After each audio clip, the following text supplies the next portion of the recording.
Watch out, the veil is staring. They've blocked out all our eyes. If you ever came to save us. Hello, good people. How are you? I am fine. It's your girl Beata, Matasane, and if you are a new subby, honey, please give yourself a round of applause. I mean, you did a very good job by joining this wonderful family, this inclusive family. And if you haven't subscribed, please subscribe. Please, by the end of this year, can you please just make it to at least 1.2k? Please, is that possible? I mean, yes it is. Why not? So a lot of people are still not fully educated about the difference between HIV and AIDS, and there's still some stigma. Like, really, stigma in this era? No, guys, no. And honey, I am with one of the best. I call her an advocate, a young, ambitious, beautiful lady who is gonna talk to us. She has a very wonderful message. I don't want to tell you what that message is, but hey, she will do the talking. Without any further ado, can you please welcome her, honey, with a round of applause? Yes, please introduce yourself. Okay, my name is Tsapa Mabuye. I'm a 21-year-old lady from Matasane. I'm currently a third-year student at National University of Lesotho. So I have told my subbies or people who view my YouTube channel that I'm going to talk with a very phenomenal woman, a very heroic woman, a very strong woman. Like, you are very young, like very young. And I told them that I call you an advocate. Please tell us, I mean, when did you find about your status? When I first tested HIV positive, it was in 2012. It was on the 12th of December 2012. I was 14 by then. Okay, 12. Wow, this is so amazing. Oh my gosh. Okay. And then, who intrigued you, Gabo? What intrigued you to go and test? Because I remember one of the good days I also did. It was in 2004. I was in class 7. I just went there just to go and test, just to know my status. And I remember when I came back home, I was so happy, like, to tell my parents that I did a very brave job of knowing my status. They were not really happy about that because they were like, "Wait, now what?" And I was like, "No, relax, guys, relax." I mean, I was the first one in my home, like, to go and test, and they were like, "No, you don't have to. You'd rather what? Tell us so that we could go with you, not go alone because you might be suicidal or whatnot." I was like, "No, I am super ready." I don't know if it comes from within, like, because we are the Libras, and it's not. I think it's that. And the funny thing is, my mom had to have an operation, and they told that to have an operation and she was like, bound. Then I remembered, I called her. I said, "So how are you going now? Because you are now bound. You need to go there, know your status." Like, so, like, for you, I also smell it. Yeah, I wasn't sick. I wasn't sick. I wasn't ill. I didn't have any problems at all. Okay. My grandma always wanted me to go and test, but I was reluctant, I guess. I didn't want to go. Yeah. But officially, she pursued me. She kept on telling me that I had to test. I believe she knew something. I believe she kind of knew that I was positive or something. But then I went and I tested, and I was. But even though I went, I guess I wasn't scared because I thought I was negative. I wasn't scared at all.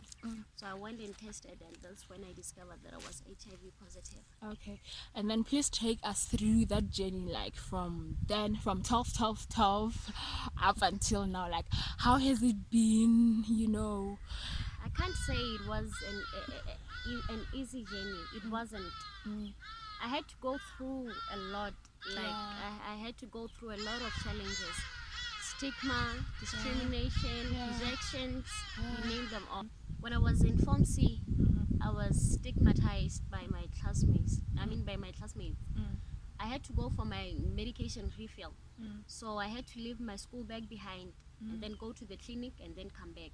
So usually when I'm not feeling well, I use writing as a coping mechanism. I write down in my diary.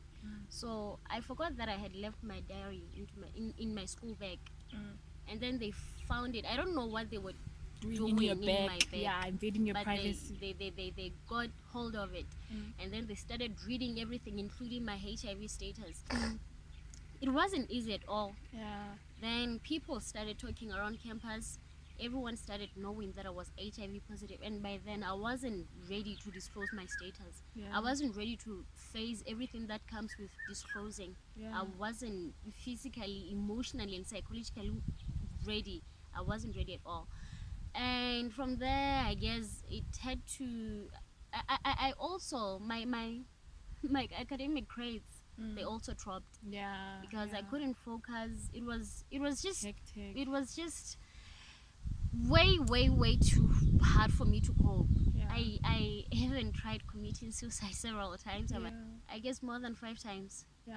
but Oh my still none of those trials worked. God. Worked. Yeah. I guess it's because God knew what He wanted. Exactly. I wasn't destined to just give up then. Yeah, just easily like that. Yeah. Yes. Like you are assigned so much work to do. Like Exactly. you are really doing a great job. Like I admire you so much. So yeah, I'm a confident person, but I'm like, okay, if I would be her, like at her age, would I really be ready to like conquer the world as brave as she is? I mean, there's so many of us, young or old, who are like, oh my gosh, this is just way too much for me. Like I really cannot take it. Like, you know, I really value your hard work, what you're doing through your work. There are a lot of people whom you inspire and who aspire to be you. How can you say the support system in your family, like your grandma, your sisters, and maybe friends? What I'm pretty much sure is your grandma and your sister like have your sisters or your sister have your back like nobody else. Like, so how important can you say it is for one to have a support system that is so much supportive? It is very important. I usually tell people that before you disclose your status, whether openly or to your family members, first look how your assess how your support system is. Don't just go out and decide to go openly about your status before knowing where you'll get support. My grandma is quite supportive, even though when I first started disclosing, she didn't want it. She was so scared. Yeah. She thought I wasn't ready at all. Like hang. She thought I wasn't ready to face everything that had to come with disclosing my status. But I made her understand that it was I made her understand how important it was. And then she understood. She was quite supportive, my sisters and everything. But even though at times they got shaken by what people say in the society, you know, communities that we grow up in, they are still stigmatizing people living with HIV and AIDS. And it wasn't easy for them. Well, they were okay with me being positive, but the fact that I decided to go open about it, it gave them a challenge because they had to answer questions like, how did she get infected? Did you know? Are you living with someone who's positive? Does she even cook in the house? You know, those kind of questions. But frankly, they've been quite supportive, I must say. And to everyone out there, I would really want them to say, okay, let me say, our 8th day theme this year was communities make a difference. I guess it's because, in as much as they are not aware, but communities are one of the major stakeholders in fighting HIV and AIDS stigma. If we hold hands together, if we come together and fight the stigma as one, I believe that Lesotho wouldn't be where it is right now. If you know anyone in your community or your neighborhood or anywhere that is living with HIV, just to show them support, give them hope, it gives them that strength.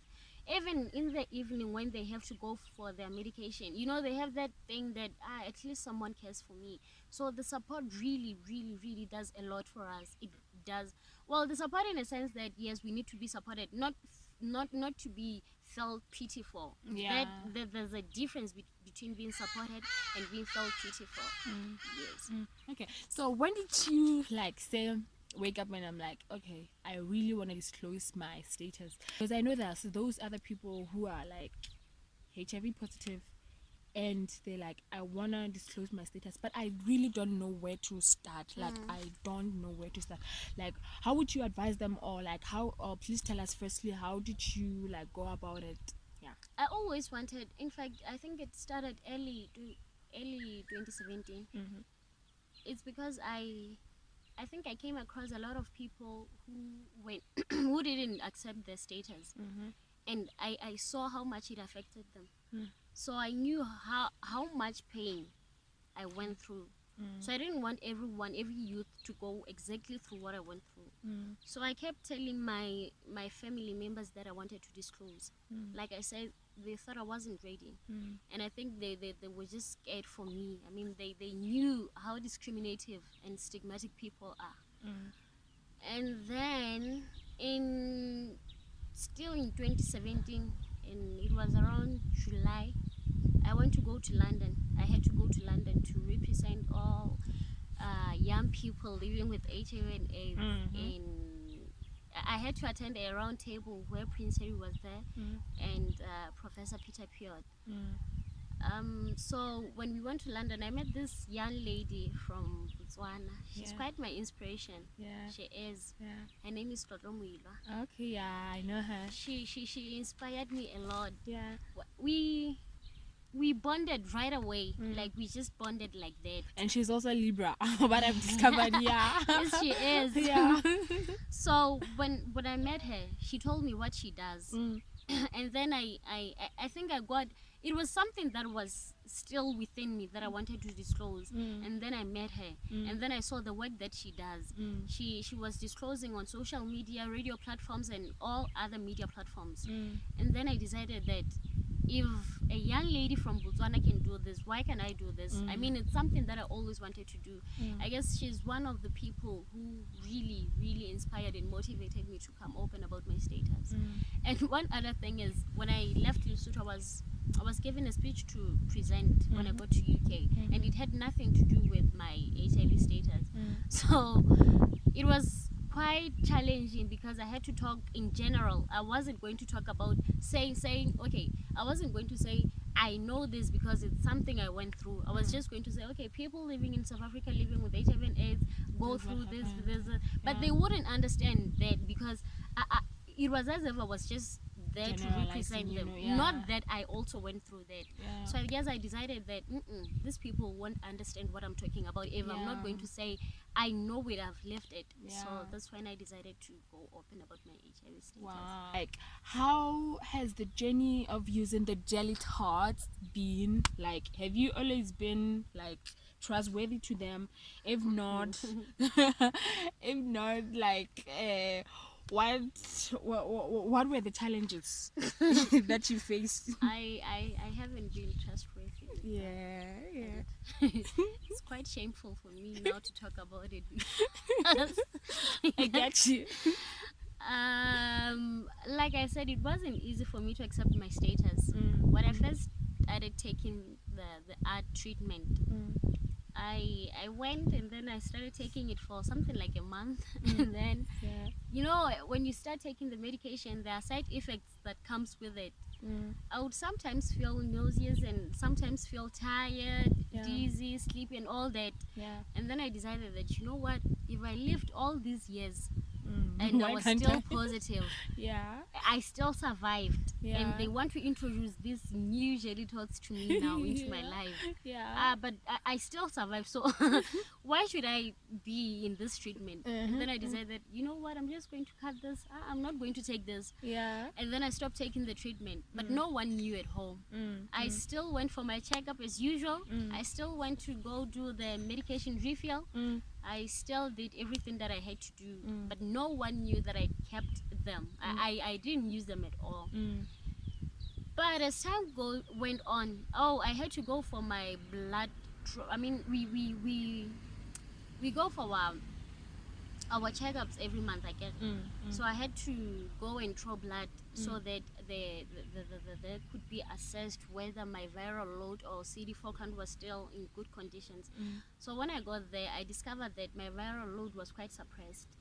I guess that's what triggered me to take my medication. I realized that okay, my viral load is suppressed, but it's not really suppressed. It's not undetectable. So I decided that if it's not undetectable, but it's this low, it means if I take my gelitols, I would reach a stage where I'm saying now my viral load is undetectable, meaning I wouldn't be in any form to infect other people. That's when I decided that you know what, I'm just going to take this medication and stop being silly. People still survive. And people are glowing. I mean, I am glowing. Yeah, you are. I mean, so much glowing, Miguel. I mean, that's so true. I guess that's when I decided to go back to my treatment. Okay. You go about negativity. Like, I know there are all those people who are kind of like negative and uneducated, you know, about the HIV virus, who still practice the stigma, whatnot, up to this date. I mean, I just don't understand those kind of people who really do that. But how do you face such challenges, you know? I'm not going to lie. Yeah. Sometimes I cry, I break down, I close myself up. I mean, I lock myself up in my room and cry. Because sometimes it gets to a point where I feel like, okay, I know people always tell me that I'm strong, but this is way too much for me. I do cry, yes, even though some people I know won't believe that, but I do cry because of how people are stigmatic. But at some point, in fact, I don't cry in public. I don't do that. If someone does that, I decide, if I feel that this is just way too much for me, I pretend to be okay with it. I don't take it with emotions and just start trying to prove them wrong or something. I just try to be on their level and try to explain to them that, you know what you're saying is not true. It's not actually how you say it. HIV, it's just something that we're living with. HIV is not just a monster anymore. It's just a virus that we're living with. And if they seem to be way beyond, then I decide to just cut it just like that. And then I know it's way too hard, but I guess what I do mostly now is just to ignore. So I would just love to say, what would you say, or what is your advice to the youth, you know, who are still, who are like still in the closet, you know? No, not just youth, actually, everyone who's still like, who has just discovered his or her status but is kind of scared. What is your advice, and also in general? I guess what I usually say is, if we could all understand that HIV, no, this message now is directed to everyone, either infected or affected. I guess I usually say HIV is just a virus, but stigma is a deadly disease. We can still survive being diagnosed HIV positive, but when stigma steps in, it becomes more difficult to survive. Also, I usually tell people that people living with HIV, I'm sorry to say this, but they usually want to, they victimize themselves. They want to be felt pity for, and I really don't like that. I know it's hard, you know, going through the stigma, discrimination and all that, but guys, we need to woman up and man up. We're not different in any way. We're not. So let's just stop to want to be treated differently from other people. That on its own also makes people to discriminate us and stigmatize us even more. Beyond the HIV status, beyond that, someone who's HIV positive, there's a human being with emotions, with aspirations, with ambitions. No matter if you're HIV negative or you're HIV positive, still you're a human being who still aspires to have something, who still has emotions, who still gets hurt, who still gets happy and all that. So being HIV positive shouldn't make people see HIV when they look at us. We're still human beings. go out, we still have fun, we still do exactly everything that everyone does. They do. So HIV shouldn't let people see HIV when they look at us. We're human beings, in fact beautiful human beings. I mean, thank you. beautiful and handsome. Thank you. Thank you very much to every one of you who watched up to this, and I mean, I hope that you earned something very, very, very good. I hope you had a blast. I mean, so please go tell others. Please don't forget to share. Please don't forget to subscribe if you haven't. 1.2, we taking that. Thank you. Enjoy your festive season, guys. I love you.